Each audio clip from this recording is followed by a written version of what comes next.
حبايب قلبي، شلونكم؟ شو اخباركم؟ فيديو اليوم راح اسوي لكم وصفه دايت. طبعا انا قلت لكم ذاك الفيديو السابق انه انا مسويه دايت. هنا انا حطيت صدور دجاج شويونه وياها كبده، يقولون كل زينه يعني، فحطيت ملح وياها ودبس الرمان شوي وبهارات وهنا انا حطيتها بالصحن. طبعا الصحن لازم يكون بقد كف الايد بمرتين.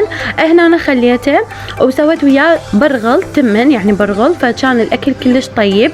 هذا اليوم سويت يعني فيديو يوم كامل انا بوجبات الدايت. هاي وجبه الغداء، طبعا مسويه نظام الصيام المتقطع.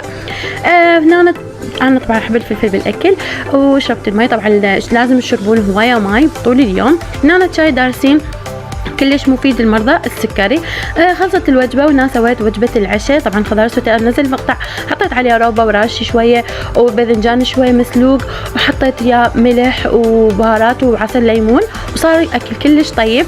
اكلته وسلامكم العافيه. وحبايب قلبي باي باي، مع السلامه، ان شاء الله انزلكم فيديو جديد.